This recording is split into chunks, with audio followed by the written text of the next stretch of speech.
liyuzhirahu 'ala ad-dini kullih. Asyhadu an la ilaha illallah wahdahu la syarika lah, al-mun'imu bi jamalih wal muntaqimu bi jalalih. Asyhadu an la ilaha illallah wahdahu la syarika lah, wa asyhadu anna sayyidana wa maulana Muhammadan abduhu wa rasuluh. Allahumma salli wa sallim wa barik ala sayyidina wa maulana Muhammad wa ala alihi wa ashabihi. Amma ba'd. Subhanaka la ilma lana illa ma 'allamtana innaka antal alimul hakim. La haula wa la quwwata illa billahil aliyyil azim. Yang kita hormati, kita muliakan Ibu Wakil Ketua Pengadilan Tinggi Agama Samarinda, yang saya hormati rekan-rekan Hakim Tinggi Pengadilan Tinggi Agama Samarinda, Saudari Panitra, Saudara Sekretaris, pejabat struktural fungsional seluruh ASN yang hadir pada acara pembinaan dan Molek Penerja hari ini, hari Senin, tanggal 9 Oktober 2023. Pertama, kita panjatkan puji syukur kehadirat Allah Subhanahu wa Ta'ala, Tuhan yang senantiasa melimpahkan rahmat dan nikmat-Nya kepada kita. Pagi ini kita masih diberi Allah nikmat kesehatan, namun pagi ini juga ada saudara kita yang sakit, terbaring di rumah sakit, termasuk teman kita, sahabat kita, Hakim Tinggi kita, yaitu Bapak Dr. Andas Haji Syarifuddin Isaifah. Kita doakan mudah-mudahan beliau operasinya berjalan lancar dan beliau sehat kembali seperti biasa, dapat melakukan aktivitas sehari-hari sebagai Hakim Tinggi Pengadilan Tinggi Agama Samarinda. Yang kedua, juga Allah melimpahkan nikmat umur kepada kita. Napas kita masih terus naik, oleh karena itu dua macam nikmat Allah ini, sehat dan sempat kita manfaatkan, kita pergunakan untuk melakukan kinerja kita pada pagi hari ini sampai sore nanti, dan mudah-mudahan ini bernilai ibadah di sisi Allah Subhanahu wa Ta'ala. Kita dalam hidup ini ada role model kita, ada agen perubahan yang perlu kita contoh, dan ini sempurna. Kalau contoh saya masih banyak kekurangannya, contoh Ibu Wakil juga ada kekurangannya. Siapapun kita ini ada kekurangan, itu kekurangannya. Tidak ada yang sempurna. Yang sempurna itu insan kamilnya adalah Muhammad Rasulullah Sallallahu Alaihi Wasallam. Itu insan kamil, manusia sempurna. Jadi yang kita contoh itu adalah role model kita. Agen perubahan kita adalah Nabi besar Muhammad Sallallahu Alaihi Wasallam. Itu role model kita dalam segala aspek kehidupan, baik kehidupan pribadi, kehidupan keluarga, kehidupan bermasyarakat, dan kehidupan berbangsa dan bernegara. Itu semua adalah dicontohkan oleh Nabi kita, Nabi besar Muhammad Sallallahu Alaihi Wasallam. Beliau role model sejati, agen perubahan itu Nabi kita. Dan ini terbukti Rasul itu berhasil mengadakan satu perubahan besar. Dari orang Arab, bangsa Arab yang jahiliyah, bangsa Arab yang menyembah patung dan berhala, bangsa Arab yang suka berperang, suka berkelahi, suka berbunuh-bunuhan. Dari bangsa Arab yang asalnya mengubur anak perempuan hidup-hidup, itu dianggap hina, ternyata dirubah oleh Rasulullah. Rasul mengadakan tajdid, perubahan total. Akidahnya dirubah, akhlaknya dirubah, ibadatnya dirubah, sikap kehidupan keluarganya dirubah. Apa modal Nabi merubah itu? Ternyata modal Rasulullah itu ada 5 macam yang saya tangkap. Yang pertama, jelas Rasul mengadakan perubahan modal beliau itu adalah iman yang kuat terhadap Allah, keyakinan yang kuat. Itu modal Nabi. Dan memang iman Rasul itu, iman Nabi itu adalah yazidu wala yanqusu, bertambah tidak pernah kurang. Itu iman Nabi. Iman Rasulullah, siapapun itu imannya, asal Nabi dan Rasul tambah terus, tidak pernah kurang. Nah, ini iman kita. Iman kita siapa saja orangnya, apapun profesinya, tidak ada jaminan. Iman kita ini adalah yazidu wa yanqusu. Kadang-kadang tambah, kadang-kadang kurang. Kadang-kadang rajin ibadat, kadang-kadang malas ibadat. Kadang-kadang rajin baca Quran, kadang-kadang malas baca Quran. Kadang-kadang disiplin, kadang-kadang tidak disiplin. Itu kita semua. Tidak ada yang superior, itu tidak ada sebenarnya. Kita punya kelemahan. Saya punya kelemahan, punya kekurangan. Tapi Nabi tidak. Iman beliau itu adalah yazidu wala yanqusu, tambah tidak pernah kurang. Ini modal pertama Rasulullah. Dan ini diuji oleh Allah. Nabi didatangi oleh paman beliau, "Hai Muhammad, berhentilah berdakwah."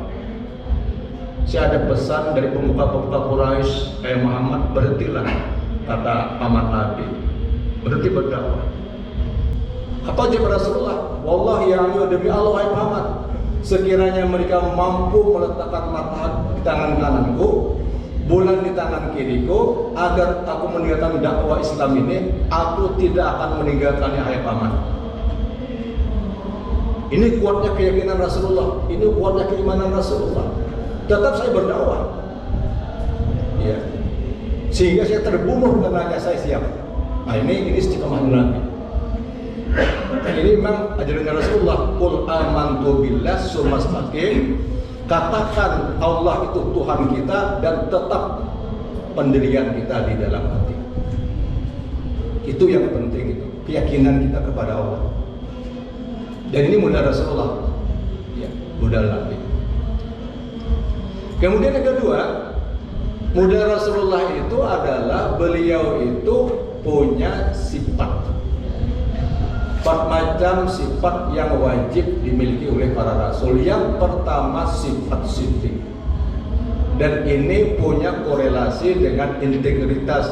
Integritas itu ada kejujuran, ada akuntabilitas, dan ada kedisiplinan, kata wakil tadi pada waktu acara apel pagi. Itu integritas di situ. Jujur, ya, jujur. Kejujuran ini ada 3 macam yang dimiliki Rasulullah. Kalau kita mungkin tidak sampai ke sana, tidak sampai siapapun orangnya. Biar ulama besar mungkin berat ini, berat sekali. Ini mungkin orang-orang siddiq ini berat, karena memang siddiqin ini kedudukannya adalah di bawah Nabi, di bawah Rasul. Ya, bawah Nabi kedudukannya. Karena siddiq itu 3 macam, jujur itu 3 macam. Yang pertama adalah siddiq bil aqwal, benar kata-kata. Tidak pernah bohong. Saya pernah bohong. Bapak Ibu pernah bohong, saya kita pernah bohong. Paling tidak membohongi anak. Anak minta uang, kita bilang tidak punya uang Bapak. Nah, itu bohong dengan anak. Ya. Pendapat bohong kita, pada berdusta. Ya, anak dibohongi, mau minta uang, kita bilang tidak punya uang Bapak. Ibu tidak punya uang. Ada punya uang, tabungan banyak di bank itu. Ada pesalman punya tabungannya. Kok kawin dengan dia nabung ya? Iya, mengulangkan duit.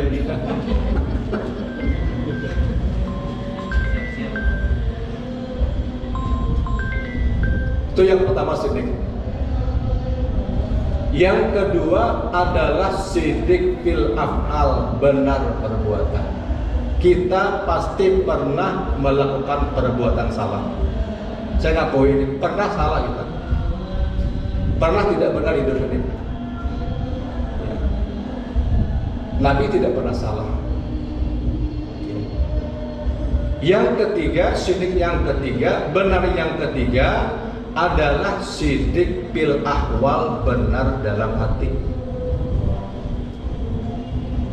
Tiga-tiganya Nabi konsekuen, konsisten. Kalau kita mungkin tidak konsisten, ya, perbuatan kita bisa saja benar, tapi hati kita salah. Bisa saja. Kata-kata kita benar, tapi perbuatan itu tidak benar. Orang berkata benar, bagus, baik, tapi dia tidak melakukan juga kadang-kadang. Dan ini yang dikatakan oleh Allah, kabura maqtan indallahi an taqulu ma la taf'alun. Dia mengatakan kejujuran, kebenaran, tapi dia tidak melakukan. Nabi tidak, Nabi konsisten dan konsekuen, dijual konsekuen. Hatinya benar, perkataannya benar, perbuatannya benar. Itu Rasulullah. Ini contoh kita tentang kejujuran. Kita pernah salah, kita pernah katakan kita pernah tidak jujur, tidak benar. Hati kita apalagi kadang-kadang kita dengan orang curiga, kecurigaan tinggi dengan orang. Suuzan itu tinggi betul. Ya. Ada suuzan itu perbuatan yang tidak bagus, tidak baik. Kita berbaik sangka dengan orang. Husnuzan saja berbaik sangka, tidak ada kebaikan. Saya juga yakin setiap keburukan pasti ada kebaikannya. Walaupun orang itu berbuat maksiat, ada kebaikannya itu untuk kita jadi contoh kita untuk kita hindari itu. Bisa saja. Ya. Jadi kita jangan selalu memvonis orang itu salah, orang itu tidak benar. Berbaik sangka dulu, kecuali secara nyata dia melakukan kesalahan, baru kita vonis. Ya, baru kita vonis. Asas praduga tidak bersalah. Itu dalam hukum pidana ya, hukum pidana. Nah ini yang kedua dimiliki Nabi. Sehingga beliau berpesan, alaikum bisidqi fa inna sidqa yahdi ilal birri wal birru yahdi ilal jannati. Hendaklah kata Nabi, kamu berlaku benar karena benar itu membawa pada kebaikan dan kebaikan itu membawa kepada surga. Kepada surga. Ya. Ini yang kedua dimiliki Rasulullah. Yang ketiga, Rasulullah itu memiliki sifat amanah, dipercaya. Ya, dipercaya. Mulai sejak beliau masih remaja, berjualan, bawa barang dagangan Siti Khadijah, berdagang ke Markas Syria, ke Damaskus, berdagang itu ya, ke Libanon. Dipercaya Nabi ini modalnya sekian, saya jual sekian, untungnya sekian, ini hadiah keuntungannya. Jujur apa adanya, amanah. Amanah ini sekarang luar biasa amanah ini, tergantung kita lah. Jadi anak amanah, harta amanah, jabatan amanah. Sejauh mana kita mengimplementasikan itu sesuai dengan nilai-nilai kejujuran. Nabi itu amanah, tidak pernah khianat. Apapun wahyu yang Rasul sampaikan, yang Allah sampaikan kepada Nabi kita, Nabi sampaikan kepada umat. Wahyu apapun, ya. Termasuk wahyu yang menyangkut tentang pribadi beliau. Abasa wa tawalla an ja'ul amma. Ya. Hai orang yang bermuka masam itu Nabi kita. Karena waktu itu Nabi kedatangan tamu. Ada pemuka Quraisy, ada orang buta. Orang buta datang agak masam muka Nabi sedikit. Ditegur oleh Allah. Nabi sampaikan juga tidak apa-apa. Nah, itu Rasulullah. Walaupun banyak aib beliau, tetap Nabi sampaikan. Ya. Itu amanah. Kemudian yang ketiga, yang keempat, Nabi itu transparan, terbuka. Terbuka, balik, sampai sampaikan apa adanya, tidak perlu disembunyikan. Semua wahyu yang Nabi terima, Nabi sampaikan. Termasuk hadis-hadis kursi. Hadis kursi itu adalah firman Allah yang diterima Rasulullah tetapi tidak masuk dalam Al-Quran. Itu hadis kursi namanya. Hadis yang diterima Rasulullah dari Allah, Nabi yang meriwayatkan tapi tidak masuk dalam Al-Quran, itu namanya hadis kursi. Disampaikan semuanya. Kemudian yang kelima yang dimiliki Rasulullah dalam mengenal satu perubahan, beliau memang orangnya cerdas. Ahli Nabi itu, ahli dalam perang, ahli dalam berdagang, ya, cerdas. Namanya Papama. Salah satu contoh kita ambil ini, Nabi itu bisa juga beliau bergurau itu biasa, Nabi bergurau dengan siapa bergurau itu biasa. Tapi ini gurauan Rasulullah ini mencerminkan beliau seorang yang cerdas sekali. Saya contohnya begini, Nabi ini diundang oleh salah seorang sahabat Abu Bakar juga diundang, Umar diundang, Utsman diundang, Ali diundang. Sahabat yang lain juga diundang oleh salah seorang sahabat. Masuk ke dalam rumah diundang. Dudukkanlah bersila, melingkar, saling berhadap-hadapan. Oleh tuan rumah, di tengah-tengah itu disuguhkan kurma, ada makanannya kurma. Jadi kata tuan rumah, ya Rasulullah, wahai para sahabat sekalian, silakan makan kurma, silakan mencicipi kurma. Nabi ambil kurma dengan 3 jari, Nabi makan kurma. Biji kurma itu ditaruh Nabi di muka tempat duduk beliau. Sayyidina Ali duduk sebelah kanan Nabi, ambil kurma, bijinya juga taruh dikumpulkan di muka tempat duduk Rasulullah. Orang ini seberang duduk sama juga ngambil kurma, makan kurma, bijinya juga ditaruh di muka tempat duduk Rasulullah, kumpulkan jadi satu. Ini apa artinya? Nabi itu orangnya tertib, bersih, teratur, istiqamah. Jadi biji kurma tadi habu-habu dibuang, tidak dikumpulkan jadi satu.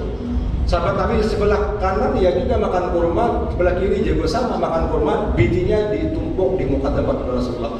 Akhirnya bertumpuklah di situ biji kurma. Sayyidina Ali ini bergurau dengan Rasulullah, ujar-ujar bergaya dengan Nabi. Sayyidina Ali, ya Rasulullah, begitu aku lihat, aku perhatikan, ya Rasulullah, Anda ini termasuk orang yang paling banyak makan kurma, paling rakus makan kurma.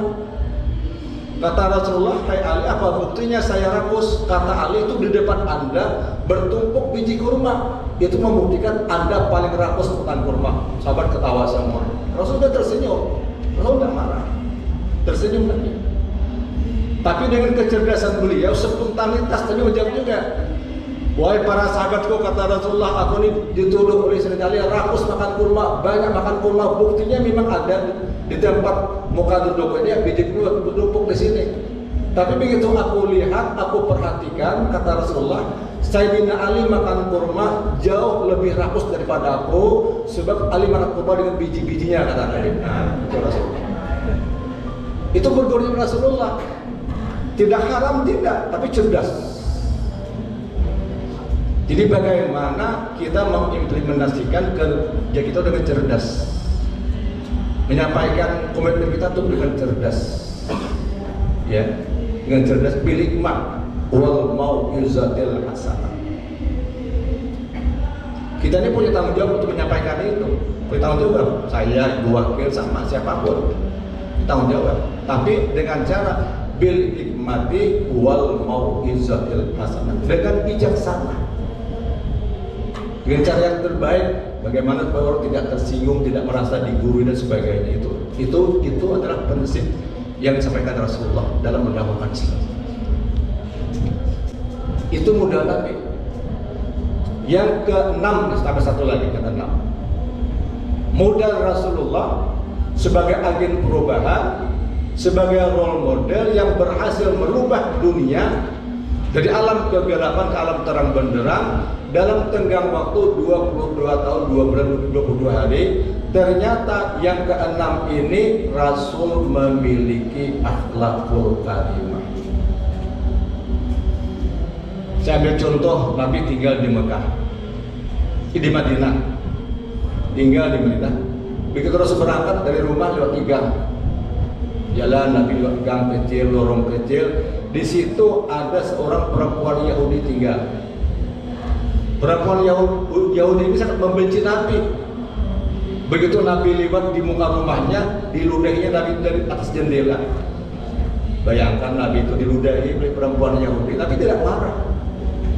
Cuma kalau kita diludahi, bukan main marahnya kita.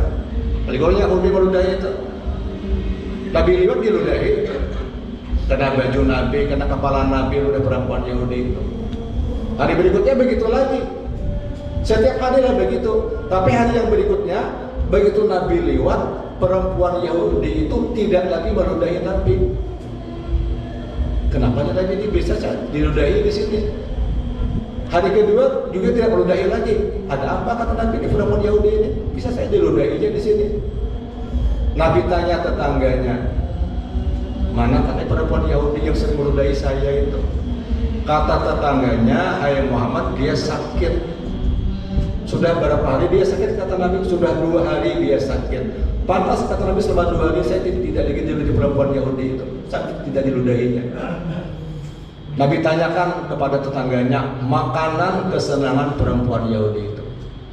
Tetangganya masih tahu dia senang makan roti ini ya Rasul. Roti kesenangan itu Nabi belikan di pasar. Setelah Nabi beli roti, Nabi kunjungi rumahnya, Nabi ketuk pintunya. Dia buka, ternyata yang datang Muhammad yang dia benci. Ini akhlak Rasulullah biasanya. Coba kalau kita, orang yang meludahi kita, orang yang membenci kita, ya sakit, kita doakan udah lekas mati. Nah itu kita lain lagi, balas dendam. Tapi tidak dendam, tidak marah. Ini akhlak yang luar biasa ini. Jarak orang bisa bikin jarak. Bayangkan, kaget dia, Muhammad ada apa? Jangan kaget, bukan Nabi, saya dan ibu sakit. Saya datang mengunjungi ibu ini dan mendoakan mudah-mudahan ibu lekas sembuh. Dan ini sekarang saya membawakan makanan kesenangan ibu yang ibu cicipu. Hanya dia menangis dia. Ternyata Muhammad yang dia benci akhlaknya luar biasa bagusnya, luar biasa. Bayangkan Nabi.